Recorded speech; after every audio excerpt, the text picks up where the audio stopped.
오늘은 디셉 사람 엘리야입니다. 열왕기상 17장부터 이 열왕기하 2장까지 엘리야의 승천까지죠. 까지가 엘리야 이야기예요. 그러니까 지금까지 여로보암부터 이제 오므리까지 쫙 그냥 6왕이 쫙 나오고, 오므리 7대 왕이거든요. 오므리 7대 왕인데 오므리가 나오고, 지금부터는 거의 뭐 엘리야와 아합이죠. 엘리야와 아합이고, 이제 아합의 죽음도 보고, 이제 아하시아 왕 죽음까지 이제 볼 텐데요. 그 엘리야가 이제 주축이 되죠. 왕들의 기록에서 이제 예언자 엘리야의 사역으로, 그 엘리야의 사역으로 바뀌는데, 오늘 디셉 사람 엘리야입니다. 열왕기상 17장 1절 같이 읽겠습니다. 길르앗의 거주문에 속한 디셉 사람 엘리야가 아합에게 이르되, 내가 서서 섬기는 주 이스라엘 하나님께서 살아계심을 두고 말하노니 내 말 있지 아니하면 이 몇 년 동안 이스라엘 비가 있지 아니하리라. 우리 성경에 이제 하나님께서 살아계심을 두고 말하노니, 말하노니 이탈리아로 꺾어놨죠. 요게 이제 어떤 곳에는 이제 하나님께서 살아계심을 두고 맹세하노니 이렇게 된 부분도 있고요. 그건 다 필요 없고, 주 이스라엘 하나님께서 살아계시는 한, 이렇게 하면 돼요. 살아계시는 한, 살아계시는 동안은, 주님이 살아있는 동안, 주님 살아계시죠. 영원 죽지 않으시는 분이니까. 주님이 살아계시는 한, 이거는 뭐냐면, 하늘과 땅에 있는 한, 이거보다 훨씬 더 강력한 표현이죠. 하늘과 땅은 없어지니까, 언젠가는. 근데 하늘과 땅이 하늘과 한국 사람들은 하늘이 무너지지 않는 한, 이런 표현 쓰잖아요. 그런 것처럼 가장 강력한 맹세의 표현이에요. 하나님이 살아계시는 한, 이러면 이제, 이거 성경에 자주 나오는 이제 맹세의 표현인데, 그러다 보니까 맹세하노니를 집어 넣어버리는 거죠. 여기서 이제 그 말은 원문에 없지만 표현법이 그렇다 이거죠. 그래서 하나님의 살아계심을 두고 여기 이제 근본적으로 말하노니 했는데, 이제 이거는 뭐냐면 아합에게 말을 했기 때문에 그렇게 한 거고요. 그냥 살아계심을 두고 살아계시는 한, 난 이러이러하다. 이렇게 하면 되죠. 오늘은 디셉 사람 엘리야입니다. 잠깐 기도합시다. 위대하시고 거룩한 주 하나님 감사합니다. 하나님께서 이 시간 참 디셉 사람 엘리야, 하나님께서 사용하신 예언자 한 사람을 통해서 참 저희가 배우고 또 들어야 할 것들이 굉장히 많이 있습니다. 전하인 주 하나님께서 지혜와 계심을 주시고 깨닫는 마음을 주셔서 이 성경 기록된 기록된 말씀을 저희가 참 많은 것을 듣고 배우고 또 익힐 수 있도록, 그래서 저희가 이 믿음의 선진들, 믿음의 사람들이 행하는 일들을 통해서 또 저희 자신도 그런 동일한 그 믿음의 길들을, 발자취를 따라 걸을 수 있도록 해주시길 간구합니다. 사랑하는 아버지 하나님께서 지혜와 계심을 참 늘 넘치게 부어주십시오. 그리고 이 성경을 볼 때 깨닫는 마음도 함께 해주시길 간구합니다. 그리고 저희가 참 이 어둡고 악한 현 세상에서 어떻게 살아야 되는지, 무엇을 하며 살아야 되는지 삶의 기준을 분명히 세울 수 있도록 해주시고, 또 저희 자신이 무엇보다 주 예수 그리스도의 그 발자취를 따르는 성도들로서의 어떤 발자취를 또 남길 수 있는 성도가 되도록 해주십시오. 감사드립니다. 주의 성기도 합니다. 아멘. 예, 오늘 공부할 본문 말씀은 디셉 사람 엘리야입니다. 솔로몬의 사후에 왕국이 남북으로 분열되었고 이스라엘은 본격적으로 배교의 길을 걷게 됩니다. 이스라엘의 창업군주였던 여로보암이 우상숭배 길을 택하면서 탈유대교 반율법을 선포하고 베델과 단에다 금송아지를 세운 후로 모든 왕들은 그 길을 따랐습니다. 왕들이 바뀌고 왕조가 바뀌어도 여로보암이 정해놓은 탈유대교 반율법 우상숭배의 정책은 조금도 바뀌지 않았고 점점 더 강화되었습니다. 마침내 7대 왕 아합의 때에 이스라엘은 수도 사마리아에 바알의 집이란 말은 바알의 신전을 말합니다. 바알의 집을 짓고 그 안에 바알을 두고 섬겼습니다. 이제 이스라엘은 변형유대교, 그러니까 1대부터 6대까지는 어쨌든 간에 이스라엘교라 그러죠. 변형유대교였습니다. 유대교의 뿌리를 둔지만 약간 바꾸는 변형유대교였다면, 이제 7대 왕 때부터는 유대교에서 갈라져온 파벌 중에 하나, 약간 형식이 다르다. 우리는 레이제 사장 체계를 안 한다. 우리는 예루살렘 성전으로 안 간다. 절기를 7월달이 아니라 8월달로 한다. 이런 식으로 변형유대교였죠. 여로보암 때부터는 변형유대교였다면, 아합 때부터는 아예 유대교를 폐기라는 겁니다. 완전히 신정 통치 율법 체계를 폐기하고 바알을 섬기는 겁니다. 다른 신들을 섬기는 여러 이방 나라들과 같은 민족, 같은 신앙이 된 겁니다. 그러니까 이제 종교적으로는 유대교와 같은, 정치는 분리됐지만, 국가는 분리됐지만, 종교적으로 어쨌든 우리는 남유다와 한 뿌리지. 지금까지 이거였죠. 어쨌든 한 뿌리지. 뿌리는 같지. 형태는 달라도. 그렇지만 이제 아합 때부터는 뿌리는 같지가 아니고, 우리는 뿌리가 달라. 우리는 이제 바알교예요, 이제부터는. 유대교도 아니고, 이스라엘교도 아니고, 우리는 이제 지금부터는 바알교라고. 그러니까 신정 통치와 율법 체계를 완전히 폐기하고, 다른 신들을 섬기는 이방 나라들과 같은 민족이 된 겁니다. 이제 유대인과 같은 민족이 아니라 이방 민족과 같은 민족이 된 거죠. 아합의 시대는 아무랬고 모두가 주를 대적하여 죄를 짓는 시대였습니다. 이런 때 하나님께서 이스라엘에 한 사람의 예언자를 보냈으니 그가 바로 엘리야입니다. 엘리야는 극심한 배교와 타락 가운데 하나님을 믿지 않는 불신의 시대를 사는 성도들의 본보기입니다. 모두가 주를 버리고 배교한 때에 하나님을 믿지 않는 이 불신의 시대에 하나님을 믿는 사람은 어떻게 살아남아야 되는가? 어떻게 이 아무도 하나님을 믿지 않고 대적하는 이 시대에 하나님을 믿는 사람은 어떻게 살아남아야 되는가? 이거죠. 그리고 뭘 하면 어떻게 살아야 되는지를 보여주는 본보기가 되는 인물이 바로 엘리야입니다. 먼저 시대적 배경을 살펴보겠습니다. 지금까지 이제 솔로몬 4호고 지금까지 6대 왕까지가 엘리야가 나올 수 있는 그 시대적 배경이었죠. 유다와 이스라엘은 성군 다윗과 솔로몬의 제2기간 동안 통일국가로서의 찬란한 문명과 힘을 자랑했습니다. 그러나 솔로몬이 죽고 난 후에 북왕국 이스라엘과 남왕국 유다로 분열되었습니다. 이는 솔로몬의 불법과 범죄로 인한 하나님의 심판이었습니다. 엘리야는 솔로몬이 죽은 지 불과 반세기 만에 솔로몬 4호 58년 만에 호련히 이스라엘에 등장했습니다. 솔로몬 4호 58, 지금 솔로몬 4호 아합이 왕이 될 때까지 연도가 58년 지난 거예요. 58년. 왕은 이스라엘 왕은 이때까지 7명 바뀐 겁니다. 7번째 왔고. 이스라엘 왕국이 세워진 지 반세기의 짧은 역사 동안 무려 7명의 왕이 등극을 했습니다. 그 중에 둘은 2년 만에 살해됐고 한 명은 7일 만에 죽었습니다. 시물이죠. 7일 만에 죽었습니다. 북왕국 이스라엘 10지파를 다스린 첫 왕은 여로보암이었습니다. 그가 왕으로서 한 일은 백성들의 신앙을 북돋아주고 하나님을 두려워하는 것이 아니었습니다. 그는 왕이 되어 가장 먼저 한 일이 배교였습니다. 열왕기상 12장 28절 33절에 보면 그가 한 행적이 잘 기록되어 있습니다. 12장 28절 그리하여 왕이 조언을 얻어 금송아지 둘을 만들고 그들에게 말하였더라. 너희가 예루살렘으로 올라가는 것이 너무 힘들도다. 보라 내 신들이라 오 이스라엘아. 그것들이 너를 이집트 땅에서 데리고 올라왔느니라. 여기 보면 조언을 얻어라는 말이 있죠. 조언을 얻어. 여로보암이 금송아지를 만들어 놔서 너희가 예루살렘으로 올라가는 것이 너무 힘들도다. 보라 내 신들이라 오 이스라엘아. 이렇게 말했는데 그 금송아지가 그들의 신들이라고 누가 믿어요? 아무리 이스라엘이 그 당시만 해도. 이제 솔로몬 죽은 지 바로인데, 여로보암이 한 일은 신하들이나 백성들의 반대를 무릅쓰고 왕이 독단적으로 독재의 폭군으로서 말이죠. 독재자로서 그냥 독단적으로 한 일이 아니라 조언을 얻어서 한 일이라는 거예요. 이 말이 중요합니다. 조언을 얻었다. 조언을 얻었다는 말은 뭐냐?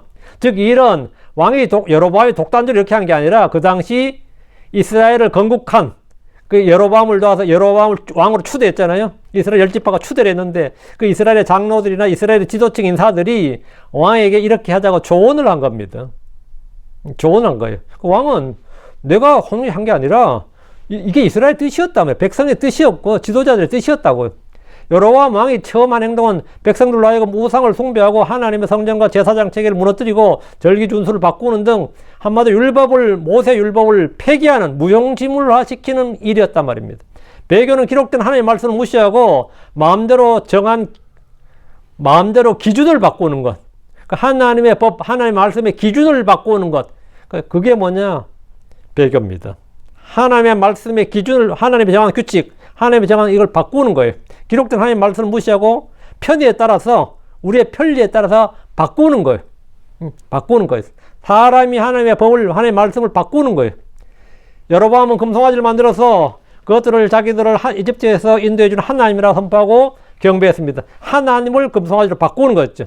레위 제사장 체계를 백성들 중에 아무나 천한 자들을 세우는 제사장 체계를 바꾸는 거였다고. 절기를 바꾸는 거고, 경배 장소를 예루살렘에서 베델과 단으로 바꾸는 거. 이게 바꾸는 거예요. 그게 뭐냐면, 그게 배교의 시작입니다.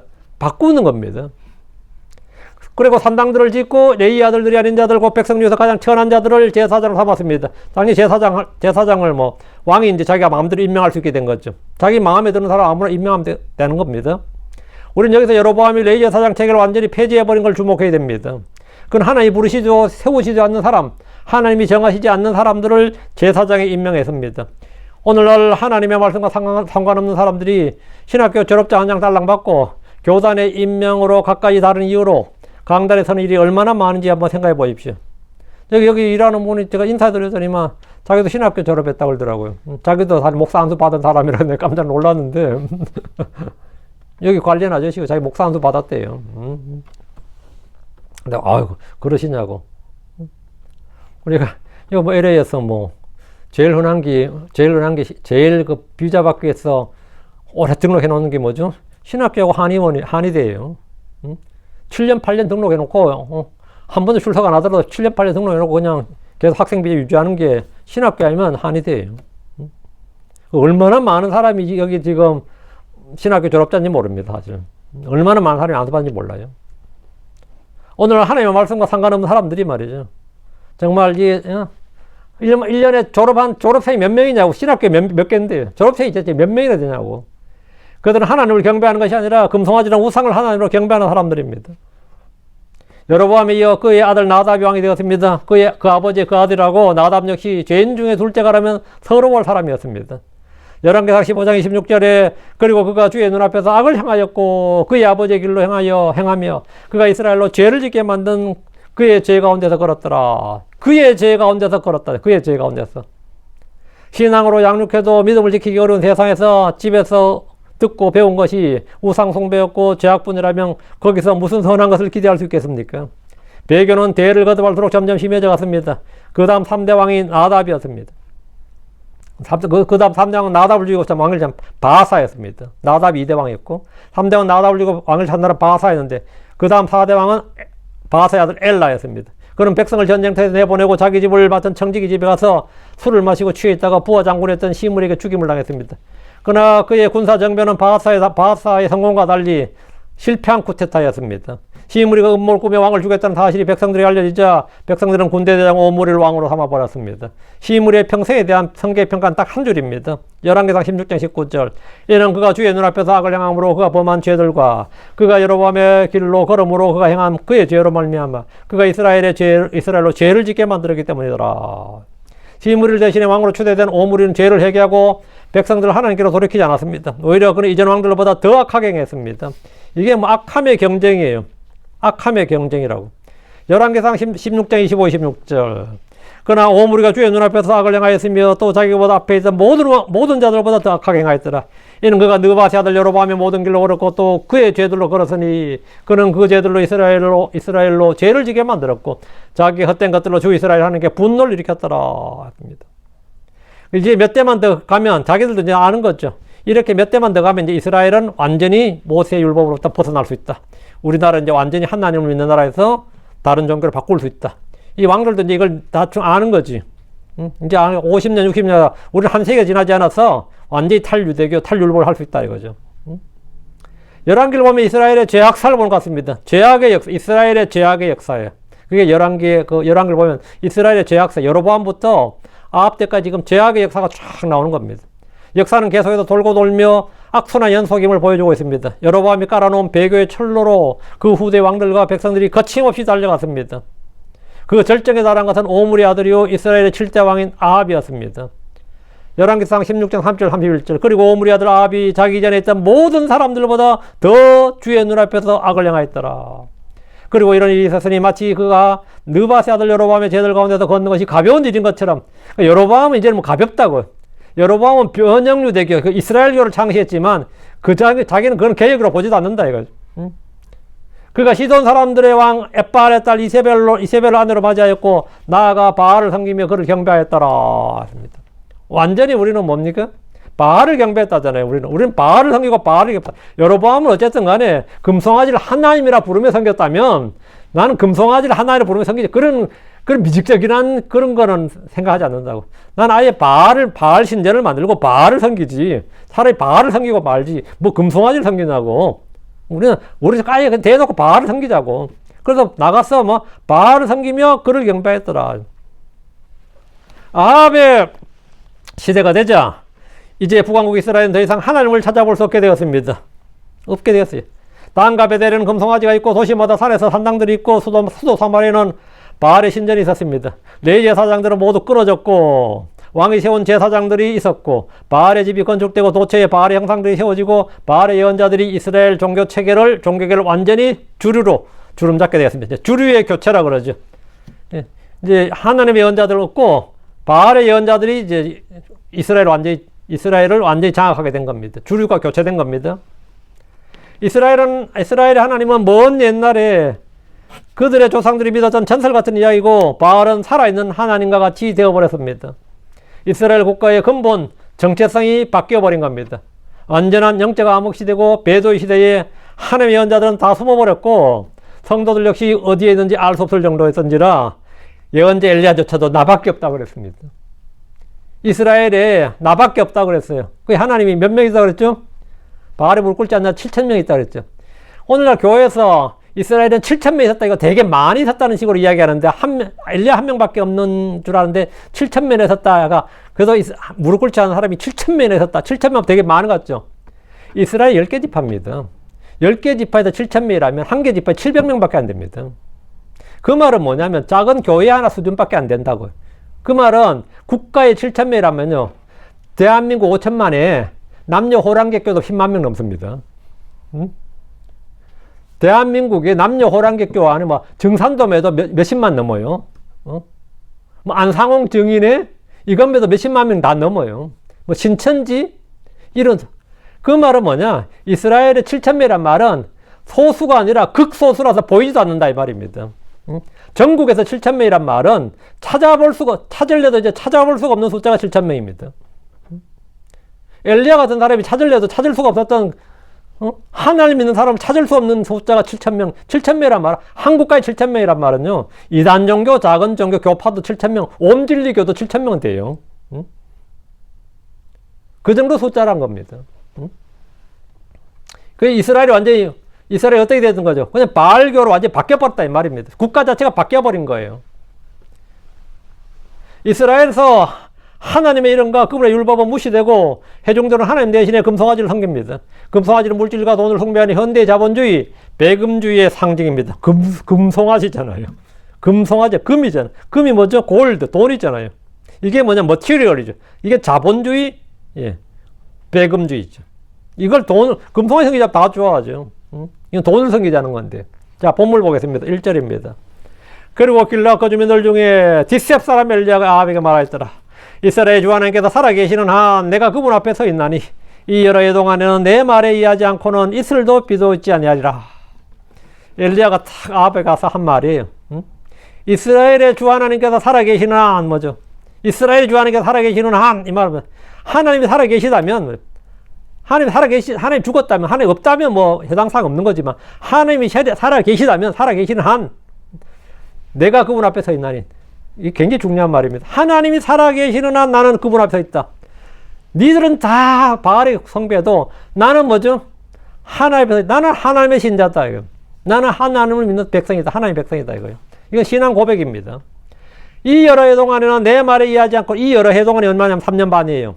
이 여러 해 동안에는 내 말에 의하지 않고는 이슬도 비도 내리지 있지 아니하리라. 이거 엄청난 말이죠.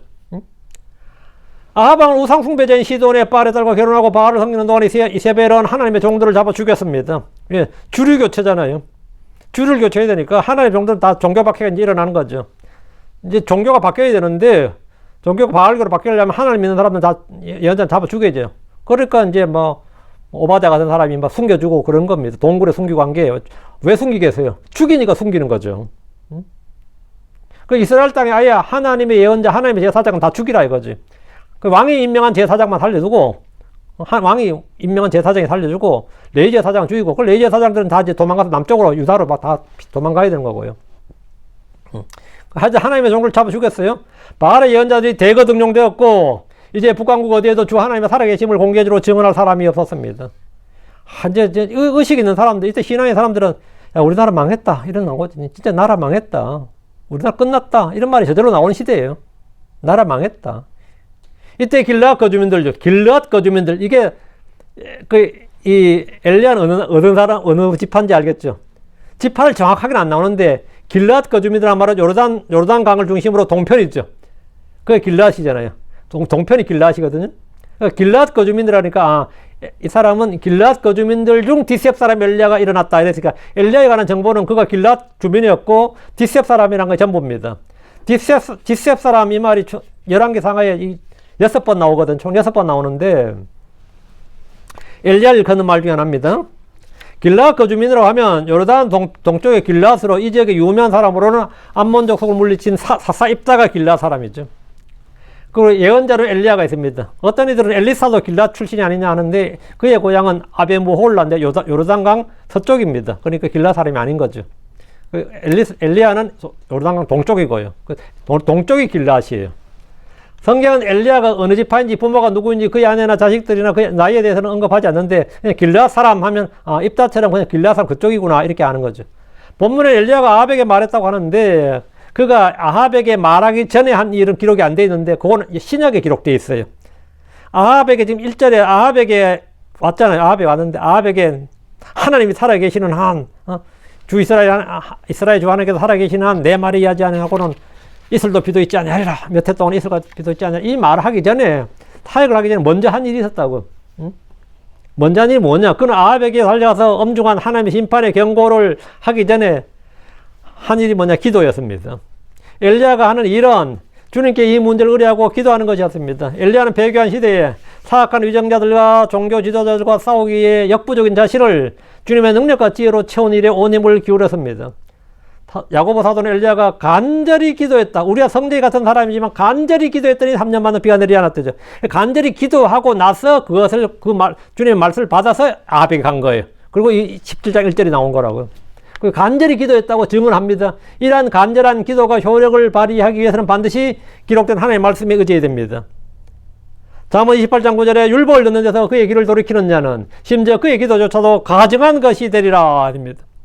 하나님의 말씀에 귀를 기울이지 않고 오직 기도에만 심취한 사람들은 그냥 무속적인 종교인입니다.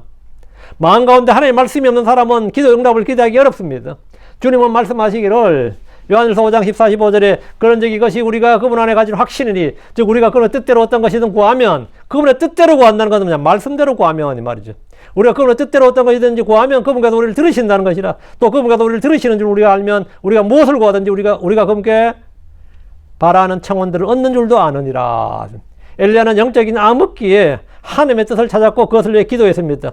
아합이 국가의 이 민족의 정체성을 아예 바꿔버릴 때 그 여호와 하나님에서 바알 종교로 이 민족적 정체성, 종교적 이 신앙적 정체성을 완전히 틀어버렸을 때 엘리야가 나타난 거예요. 엘리야는 구약 성경 특히 모세오경에 정통한 사람이며 틀림없습니다. 엘리야가 비가 오지 않기를 간절히 기도한 근거는 신명기 11장 16절 17절이었습니다.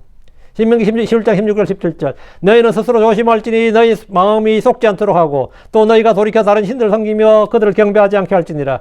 그리하면 그때 주의 진노가 너희를 향하여 타오르며 그분께서 하늘을 닫으사 비가 전혀 없을 것이요 땅이 그 열매를 내지 아니하게 하시리라. 또 너희가 주께서 너희에게 주시는 그 좋은 땅에서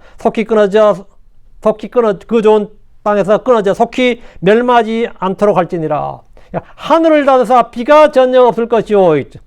너희가 우상을 숭배하고 너희가 돌이켜서 다른 신들을 섬기며 그들을 경배하면 말이죠.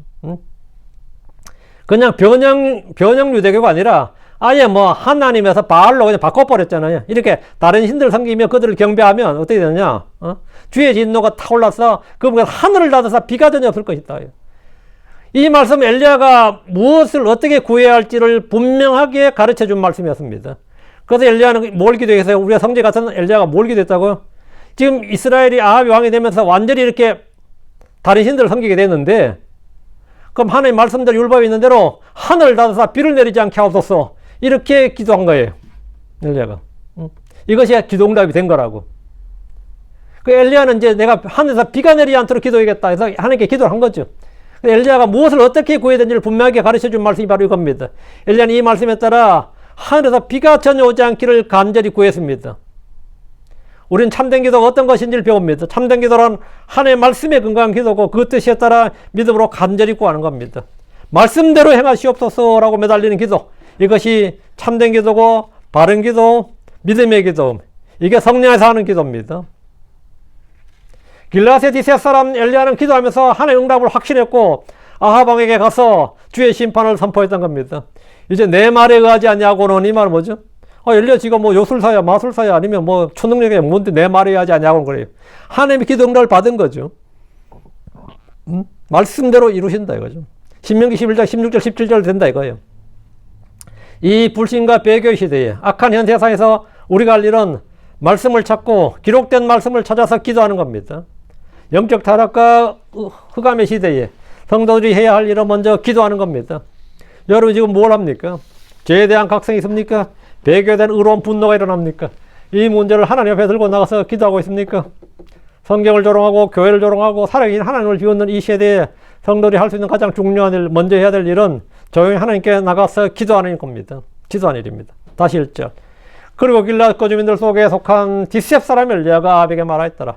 이스라엘 주 하나님께서 살아계시는 한 내가 그분 앞에 서 있나니 이 여러 해 동안에는 내 말에 의하지 않고는 이슬 도비도 있지 아니하리라. 엘리야는 주께 기도하고 응답받은 말씀을 가지고 아합 앞으로 갔습니다. 이 일은 목숨을 걸어야 되는 사실 위험한 일이었습니다. 그는 기쁘게 부흥회 간 게 아닙니다.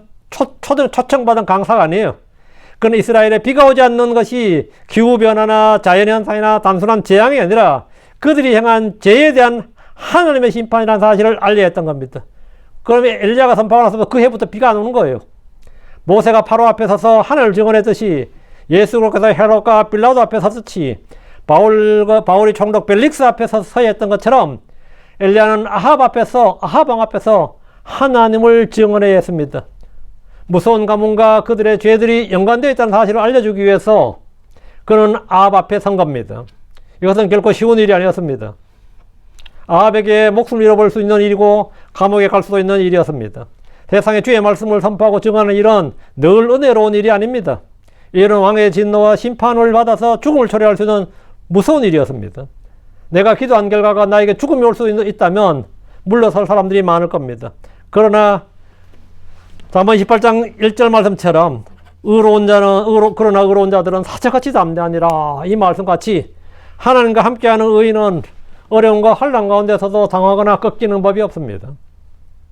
미국의 밥 존스 대학을 만든 이 대학 이름이 밥 존스 대학이 그 밥 존스 유니버시티라고 있습니다. BJU라고 미국의 유명한 보수주의 유명한 대학이에요. 이 밥 존스 그 대학 이름이 밥 존스인 것은 그 설립자 파운더가 밥 존스 시니어 목사님이 창립자예요. 그 목사님이 명언을 참 많이 남겼는데 그 중에 하나가 One man with God is majority 이런 말이 있어요. 하나님과 함께한 한 사람이 그 사람이 다수다 이렇게. 하나님과 함께한 한 사람이 다수다. 그 사람이 다수다.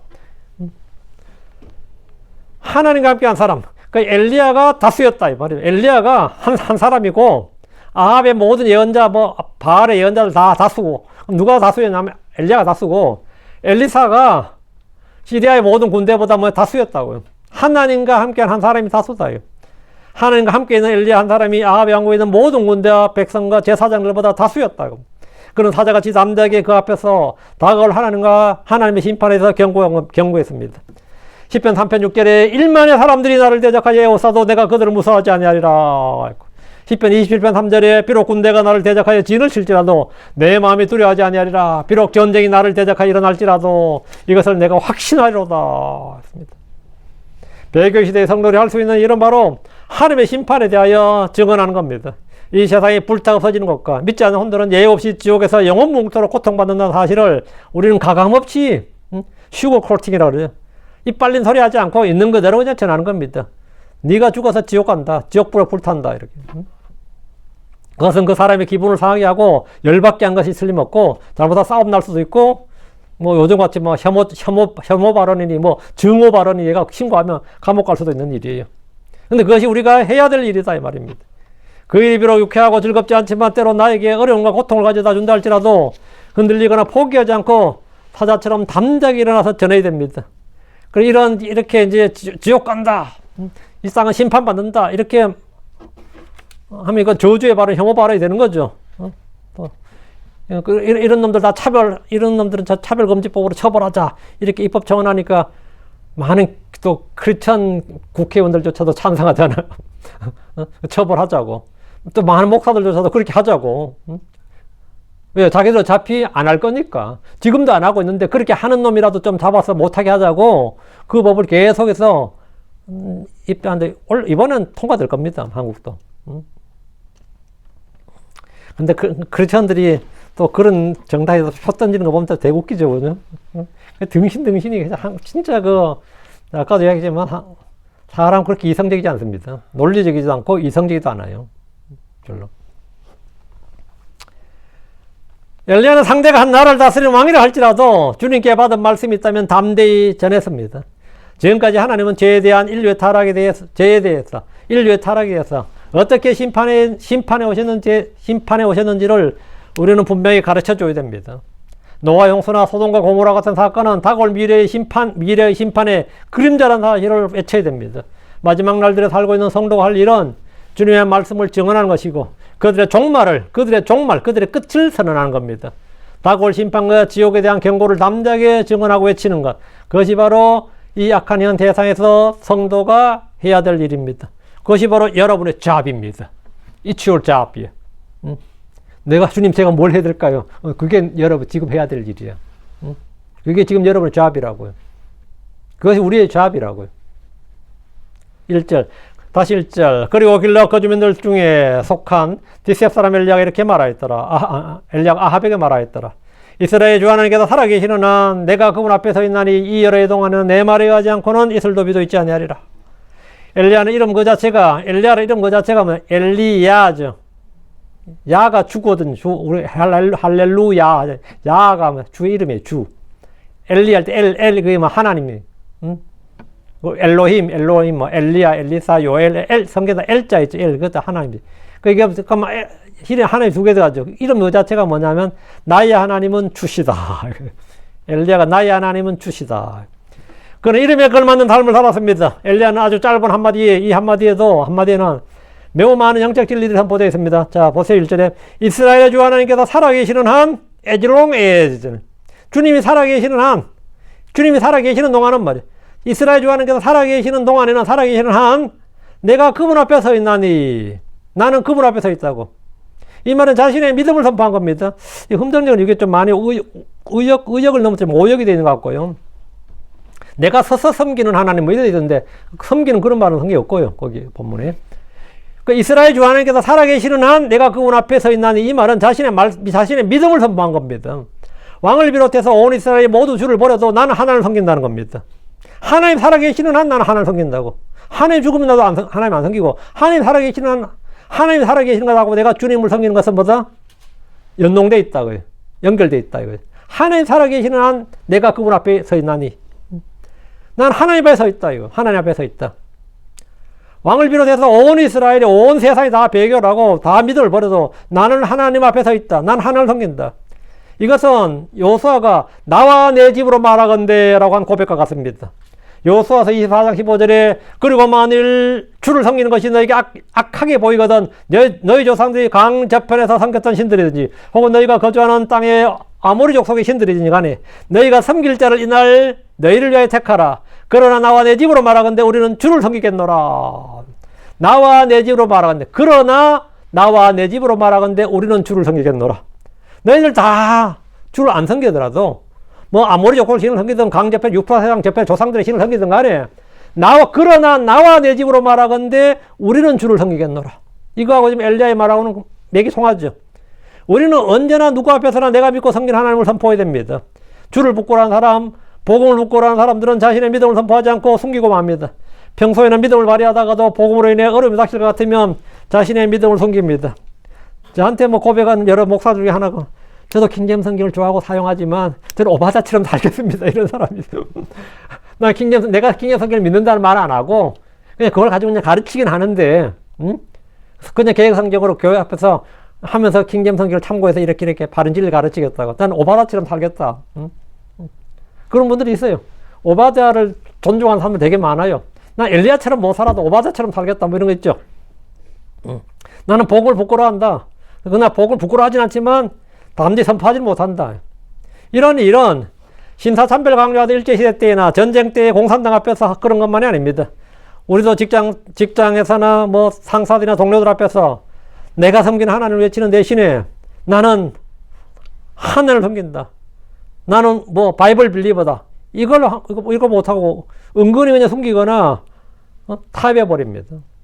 엘리야는 지금 주님을 버린 사악한 왕 앞에서 나는 주 앞에 서 있다. 나는 주 앞에 있었다. 나는 주 이스라엘 하나님이야. 내가 그분 앞에 서 있나니 라고 증언하고 있습니다. 나는 누구인가? 나는 무엇을 하는 사람인가? 우리는 모두 주 예수로 섬기는 사람들입니다. 그래서 이 자신의 신분을 잊으면 그는 망령되이 말하고 망령된 행실을 합니다. 여러분은 언제나 어디서나 자신이 하나님을 섬기는 주의 종이라는 사실을 당당히 증언해야 됩니다. 지금 다시 1절 이스라엘 주 하나님께서 살아계시나 내가 그분 앞에 서 있나니. 다음으로 엘리야는 하나님이 살아계심을 증언했습니다. 하나님께서 살아계시는 한. 엘리야는 전설 속에 역사 속에 아득한 옛날의 조상들의 하나님을 믿는 것이 아니라 지금 현재 살아 역사하시는 하나님을 믿고 증언했습니다. 죄악이 판을 치고 불법이 들끓을 때 과연 하나님이 살아계신가 의심하는 사람들이 있습니다. 2차 세계대전 당시에 유럽에서 유대인들이 하도 학살을 당하니까 하도 고생을 했으니까 그때 600만의 유대인들이 죽었다는 그런 말 있죠. 정확한 숫자는 아닐 겁니다. 그런 말은 많이 하죠. 600만의 유대인이 죽었다 이런 말 할 때 독일의 기독교인들은 과연 하나님이 살아계신가 의문을 가졌습니다. 그 현장에서 그렇게 많은 학살과 살인이 자행될 때 말이죠. 과연 하나님이 살아계신가 그 의문을 가졌어요. 너무나 힘들고 어려운 상황이 계속되면 사람들은 누구나 하나님의 살아계심에 대한 믿음이 사라집니다. 하나님이 살아계신다. 하나님이 존재하신다는 믿음이 사라져요. 하나님은 살아계시다는 이 분명하고도 평범한 진리는 너무나 자주 의심되고 오해받아온 진리입니다. 여러 왕이 차례대로 다스려오는 동안 민족계의 종교였던 유대교가 바알교로 바뀌는 이런 상황에서 아무 일도 아무 심판도 아무 재앙도 일어나지 않으면 백성들 어떻게 생각했어요? 아니, 아하방 자신도 마찬가지고 주 이스라엘의 하나님이 실제로 존재하지 않는 분이란 생각을 할 정도가 되는 겁니다. 아합의 마음속에 하나님의 살아계심을 믿는다는 것은 상상할 수 없는 일입니다. 하나님 살아계신다고 가르쳐. 이런 거죠. 하나님, 그게 뭔데? 그게 누군데? 이런 거예요. 응? 모세가 파라오 앞에 하나님 이야기할 때 파라오가 너희들의 하나님? 이스라엘 하나님, 그게 누군데? 하나님 누군데? 이런 거죠. 그 아합의 마음속에 하나님의 살아계신 하나님을 믿는다는 것은 상상할 수 없는 일이에요. 히브리서 11장 6절에 그러나 믿음이 없이는 하나님을 기쁘시게 하는 것이 불가능하니라. 이는 그분께 가는 자는 반드시 믿어야 하나니 뭘 믿어야 되는 거예요? 이는 그분께서 계시는 것과 그분이 살아계시는 것, 존재하시는 것과 이 말이에요. 그분께서 부지런히 자신을 찾는 자들에게 보상해 주시는 분이기 때문이라. 여러분은 하나님이 살아계신 걸 믿습니까? 하나님이 살아계시는 것은 내가 살아있는 것보다 더 분명하고 확실한 겁니다. 어떤 신학자가 중병에 걸려서 오랫동안 병원에 투병 생활을 했습니다. 육신의 고통 가운데 마귀는 하나님 어디 계시냐, 내가 그토록 믿고 섬긴 하나님 어디 계시냐 속삭이기 시작했습니다. 그는 병실벽에다가 God is, 하나님이 존재한다, 하나님이 살아계시다 이렇게 써놨습니다. 마귀가 망한 가운데 의심을 던질 때마다 그는 손가락으로 그 벽을 가리켰습니다. 하나님께서 온 우주를 창조하시고 저와 여러분을 지으신 창조주시면 영원히 살아계신 분입니다. 모든 실존의 근원이 그분에게 있고 만물이 그분에 의해 유지되고 있습니다. 그러므로 하나님의 존재와 살아계심은 우리의 의식 가운데 가장 깊이, 가장 강하게 자리 잡혀 있어야 됩니다. 우리의 의식 가운데 그 어떤 것도 하나님의 실존과 실제하심 앞에 그보다 더 선명하게 존재할 수는 없는 겁니다. 그것은 불신입니다. 내가 지금 이 등불을 보고 피아노를 보고 여기 물건도 존재하는 걸 인식하죠. 그 하나님은 이거보다 더 슈퍼 비잉이에요. 훨씬 더 초실존이라고. 예. 우리가 눈에 보이는 실제 실존보다 더 실존이 뭐냐면 그건 하나님. 그게 하나님의 존재입니다. 예. 하나님의 실존, 하나님의 살아계심, 하나님의 존재하심보다 더 생생하게 어떤 것이 존재가 느껴진다면 그건 불신이다. 영하신 하나님의 임재와 그 존재에 대한 의식이 그분이 창조하신 피조물로의 존재보다 덜 뚜렷하다면 그것은 명백한 불신앙이고 하나님을 기쁘시게 할 수 없습니다. 하나님이 살아계시다는 것은 기도하는 성도들에게 가장 중요한 것입니다. 하나님께 나아간 자는 반드시 하나님이 살아계시다는 믿음으로 나아가야 하기 때문입니다. 엘리야는 자신이 섬기는 살아계신 하나님과 아합이 섬기는 호흡이 없는 우상을 비교하고 있습니다. 엘리야가 말씀을 들고 백성들에게 한 것이 아니라 먼저 왕에게 한 것은 그가 행한 죄악을 깨우쳐주기 위함입니다. 아합은 원하기만 하면 자신의 통치 지역 내에 있는 모든 우상들을 없애고 잘못된 것들을 바로잡을 수 있습니다. 배교 시대의 성도들은 하나님의 살아계심을 믿고 죄인들에게 죄를 책망하는 일을 해야 됩니다. 죄인들 앞에서 침묵하는 그리스도인들이 되지 마십시오. 대상이 상사가 되었든지 남편이 되었든지 자녀가 되었든지 친한 친구이든지 아니면 먼 친척이든지 그들의 죄에 대해서 날카롭게 책망하셔야 됩니다. 침묵은 불신입니다. 침묵은 불신입니다.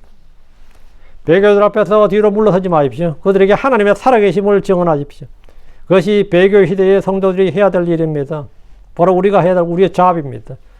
우리가 크리스천으로 뭘 해야 됩니까? 묻죠. 바로 이 세상의 죄를 책망하는 겁니다.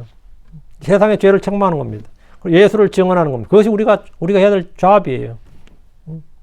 크리스천이 지가 뭐 해야 될지 모르는 사람들이 많이 있는데, 이게 우리가 해야 될 일이에요. 다시 1절. 이 여러 해 동안은 내 말에 가지 않고는 이슬도 비도 있지 아니하리라. 이것은 예언자 입을 통해 선포된 주의 심판입니다. 홍수나 태풍의 재해보다 가뭄, 한해라 그래, 가뭄. 가물 한자 써다. 가뭄의 해는 훨씬 더 피해가 큽니다. 팔레스타인 지역은 이른 비와 늦은 비가 내려와 풍성 곡물을 수확했습니다. 건기 때는 밤에 이슬이 많이 내려 식물을 신선하게 만들어 줬습니다. 그런데 이슬이나 비가 내리지 않으면 기근과 황폐와 기아와 온역과 죽음이 가득한 땅으로 변해버릴 겁니다. 적과 꿀이 흐르는 축복의 땅이 저주의 땅으로 변해버리는 무서운 심판입니다. 배교에 대한 주님의 심판은 철저했습니다. 절박한 질병에는 절박한 치료학이 필요한 법입니다. 하나님에 대한 믿음을 완전히 잃어버린 세대에 하나님의 살아계심을 보여주는 사건으로 이슬과 비를 내리지 않는 것만큼 효과적인 것이 어디 있겠습니까? 하늘에 이슬을 내리지 않네. 하늘의 주께서 땅에 이슬을 내리지 않고 비를 내리지 않는다. 그것을 우연이라고 생각할 수 있습니까? 농경사회에서 말이죠. 매일 내리던 이슬이 며칠도 아니고 몇 달도 아니고 몇 년이 내리지 않는다면 그것을 우연이라고 치부할 수는 없습니다. 비를 내리고 안 내리고는 전적으로 주님의 영역입니다. 그들이 기후제를 아무리 지내든지 인공비를 만들든지 하나님께서 막으시면 비는 고사하고 이슬조차 내리지 않습니다.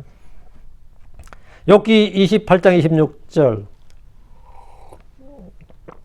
그분께서 비를 위하여 법령을 정하시고 천둥이 힐 때까지 번개를 위하여 길들을 정하셨으니 그분께서 비를 위하여 법령을 정하시고. 예레미야 14장 22절에 이방인들의 헛된 것 중에 능히 비를 내리게 할 것이 있나이까? 하늘들이 능히 소나기를 내릴 수 있으리까? 오 주 우리 하나님이여, 그리야 진리는 주가 아니시니까. 그런즉 우리가 주를 바라오리니 이는 주께서 이 모든 것을 만드셨음이니이다. 이 우주를 창조하신 이는 자연 만물을 마음대로 통제할 수 있는, 컨트롤하실 수 있는 분입니다. 우리 삶의 한계를 마음대로 주장하실 수 있는 분이 주님이라는 사실을 믿는다면 우리는 더욱더 그분에게 밀착해서 살아야 됩니다.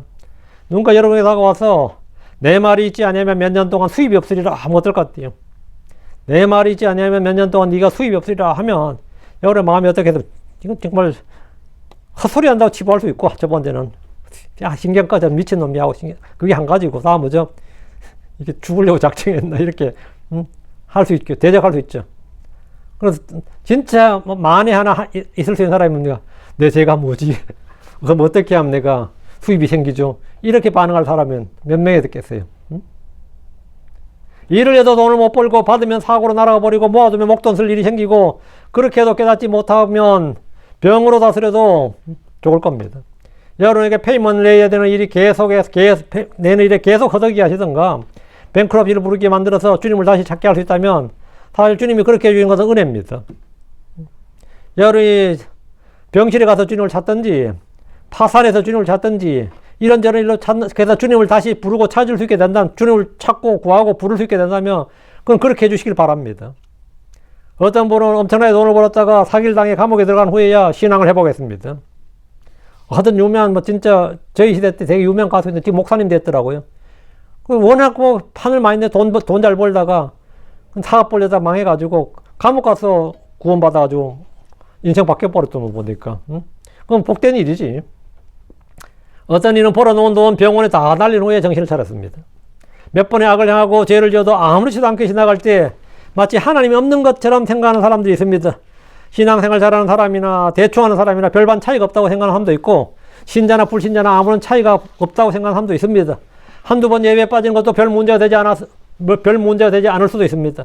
성경 공부는 무시해도 될 것 같고 기도 모임 아예 안중에도 없어도 될지 모르겠습니다. 그러나 그런 작은 차이가 시간이 지나고 쌓이게 되면 그 결과는 상상을 초월하게 될 겁니다. 전도서 8장 11절에 왜냐하면 악한 일에 대한 판결이 신속히 집행되지 않기 때문이라.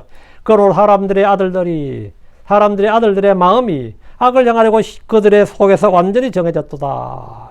시편 50편 21절에도 이 일들을 내가 행하였을지라도 이에 내가 잠잠하였더니 내가 나를 전적으로 너와 같은 줄을 생각하노다. 그러나 내가 너를 책망하리라. 또 그것들을 내 눈앞에 차례대로 놓으리라. 여러분이 주님을 믿는다면 나에게 일어나는 어떤 일도 우연이 없다는 사실을 알아야 됩니다. 아무리 사소한 일이라도 절대 우연이 없습니다. 혹시 이 자리에 하나님께 대한 완악한 마음을 품고 고집을 부리는 분이 없기 바랍니다. 주님께 회개하는 마음을 위해서 슬픔을 기쁨으로, 재앙을 축복으로, 죄 대신 찬양을 드리게 하시기를 구합니다. 엘리야는 아방에게 이 몇 년 동안 있으나 비가 없을 것이라고 말한 것은 단순히 일기예보를 한 것이 아닙니다. 요셉이 파라오 앞에서 7년 동안 기근이 온다 이러면 어때요? 대비하자 인 거잖아요. 엘리야가 아합에게 자 이제 3년 반 동안 몇 해 동안 비가 없을 것이다, 이슬이 없을 것이다, 지금부터 저축해라, 대비해라 이런 거 어떻게? 엘리야의 말을 믿는다면 여러분 대비했을 겁니다. 엘리야의 말을 믿는 사람이었다면 앞으로 몇 년 동안 비 없다니까 몇 년 동안 먹을 거 쌓아야 된다. 먹을 거 공물을 쌓아야 되죠. 엘리야가 지금 아합 왕에게 앞으로 비 안 올 거니까 빨리 돈 모아라, 곡식 모아라, 창고 지어서 곡식 모아라. 이거에 지금 뭔 같아요? 이런 일이 있을 것이니 물을 비축하라. 자연재해를 슬기롭게 이기자는 메시지를 전한 게 아닙니다. 전한 게 아니에요. 그건 하나님의 심판을 전했습니다. 아합이 옷을 찢고 재를 뿌리며 회개하고 금일과 은혜를 얻도록 전한 겁니다. 열왕기상 18장 1절에 그리고 많은 날들 후에 이런 일이 있었으니 셋째 해에 이렇게 말합니다. 17장 지금 하고 있죠. 18장 1절에 뭐라고요? 많은 날들 후에 이런 일이 있었으니 셋째 해에 있어요. 반면 야고보서는 이걸 셋째 해에 3년 6개월이라고 말합니다. 3년 6개월. 주님도 3년 6개월로 말씀하셨어요. 누가복음 4장 25절에. 그렇다면 엘리야가 지금 본문에서 아합에게 이야기할 때는 이미 이슬과 비가 오지 않은 지 6개월이 지난 후란 사실을 알 수 있죠. 6개월 지난 후는 겁니다. 예. 6개월이면 벌써 국가적 재해고 비상사태를 선포할 일인데 이런 재해가 3년 동안 더 지속될 것이란 말에 아합이 얼마나 화가 났을지 한번 생각해 보십시오. 그 엘리야가 벌써 하나님 앞에 기도해가지고 비가 안 내리고 있어요. 이슬이 안 내려. 근데 이걸 그냥 아무도 이걸 하나님 심판을 생각 안 해. 그래서 엘리야가 왕 앞에 직접 가서 이거 하나님 심판이라고 말해줘. 그리고 앞으로도 계속 비가 안 올 것이라고 말해줬어요. 그러면 아차 심판이구나 이렇게 이해를 해야 되는데 아무도 그렇게 생각 안 하는 거죠. 응? 아무도. 오히려 엘리야 죽인다고 난리지. 이 배교 시대의 성도들이 할 일은 주님의 심판에 대한 믿음을 갖는 겁니다. 죄에 대한 심판은 시간의 차이가 있을 뿐이지만 반드시 있습니다. 우리는 이런 재앙과 저주를 피하기 위해서 늘 십자가의 피 아래에 있어야 됩니다. 하나님의 긍휼과 은혜를 구해야 됩니다. 그리고 말씀의 경고를 따라서 주의해야 됩니다. 스스로 자신을 돌아보고 하나님께 죄를 자백하고 씻음 받아야 됩니다. 우리는 여기서 오늘 얻은 몇 가지 교훈을 좀 정리하고자 합니다. 첫째, 말씀의 건강한 기도 생활입니다. 엘리야는 아합 왕 앞에서 아합 왕 앞에 나타난 후에 기도한 것이 아니라 최소한 6개월 전부터 기도를 시작했던 겁니다. 그는 하나님의 말씀을 근거로 비가 오지 않기를 간절히 기도했고 비가 오지 않았습니다. 그의 기도는 형식적이고 중심 없는 기도가 아니라 전심으로 뜨겁고도 열렬한 기도였습니다. 그가 아합 왕 앞에 설 수 있었던 것도 홀로 기도하는 생활을 덕이었습니다. 은밀한 기도 생활은 공중 앞에 대중들 앞에서 담대하게 설 수 있게 합니다. 은밀한 기도 생활은 말씀을 증언할 힘을 갖게 합니다. 둘째, 하나님에 대한 지식입니다. 모든 사람들이 하나님을 버리고 바알을 따라갔지만 그는 이스라엘 주 하나님의 살아계심을 믿었고 섬겼습니다. 욥이 환난과 시련 가운데서도 하나님의 살아계심을 믿었죠. 이는 내가 나의 구속자가 살아계심을 알기 때문이라. 욥기 19장 25절. 내가 나의 구속자가 살아계심을 알기 때문이 바로 있겠어요. 엘리야는 살아계신 하나님을 믿었습니다.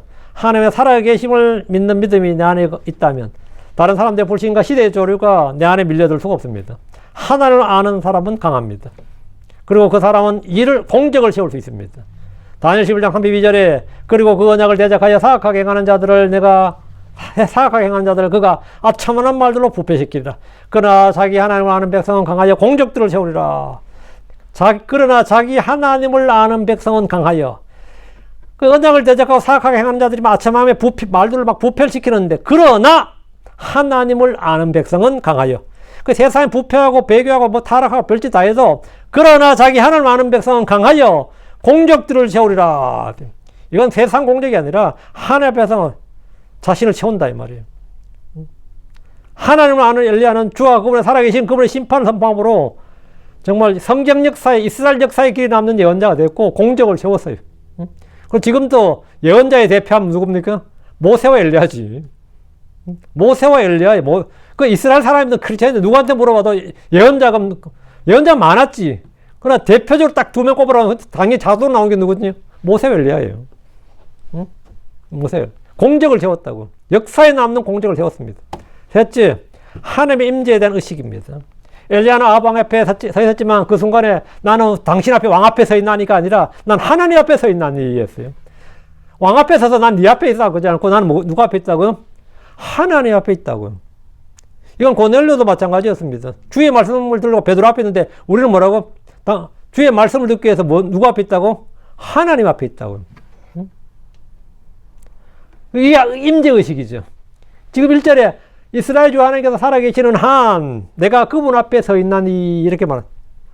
하나님이 살아계시는 한, 하나님이 살아계시는 한 내가 그분 앞에 서 있나니. 그런 세상 어느 왕보다 무한할 것이며 전능하신 주님의 임재 앞에서 말씀을 선포했던 겁니다. 우리가 지금 예배드리는 이 순간에 우리는 주님 앞에 서 있습니다. 주님의 살아계신가 주님의 임재를 의식하는 것, 이것이 바로 참된 영적 능력의 비결이고 힘인 겁니다. 우리는 살아 숨을 쉬는 매 순간 우리 주님 앞에 있습니다. 주님의 임재를 의식하는 것, 그것이 영적인 힘입니다. 그것이 너희의 힘이니라 해요. 그것이 힘, 그것이 삶의, 믿음의 삶의 능력이고 비결입니다. 오늘까지 하겠습니다. 엘리야 시리즈 여기 보는 17장부터 11장까지 쭉 이어서 계속하겠습니다. 예, 기도합니다.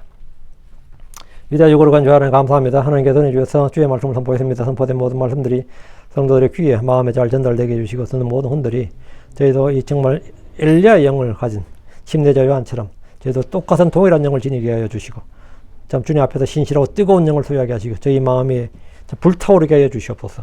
전능하신 주 하나님, 저희가 세상이 어떠하든 간에 사람들이 어떠하든 간에 저희 주변이 뭐 어떠하든 간에 저희는 더욱더 주님과 밀착하기를 원합니다. 주님 앞에 달라붙어서 정말 주님 앞에 서 있게 하여 주시옵시고 세상을 향해서 우리 주 예수 그리스도를 증언할 수 있도록 해주시고 그분의 말씀을, 은혜의 말씀을 전하고 또 심판을 전할 수 있도록 의와 절제와 심판을 전했던 사도 바울처럼 저희도 동일한 말씀을 전할 수 있도록 저희 마음속에 말씀을 담아 주시옵소서. 저희 입술에 주의 말씀이 있게, 내 혀에 주의 말이 있다고, 주의 말씀이 있나이다 한 것처럼 아버지 주의 말씀이 있게 하시고 그 말씀에 권능 있게 해주셔서 저희가 전하는 말이 헛되이 돌아오지 않고 효력 없는 말이 아니라 권능 있고 살아있고 권능 있는 말씀으로 마음의 심중에, 그들의 심중에 단단히 박힌 목과 같이 또 채찍과 같이 그렇게 박힐 수 있도록 해주셔서 아버지 저희가 혼들을 이겨올 수 있도록 도와주시옵소서. 전능하신 주 하나님께서 저희를 불쌍히 여겨주십시오. 많은 성도들이 예수를 믿는다고 하지만 참 뜨뜻미지근한 신앙을 갖고 있고 또는 세상과 동화되고 배교하고 타협하고 있습니다. 저희가 아버지 하나님 엘리야와 같은 성도들이 되도록 도와주시고 또 저희가 복을 부끄러워하지 아니하고 하나님을 부끄러워하지 않도록 해주시옵소서.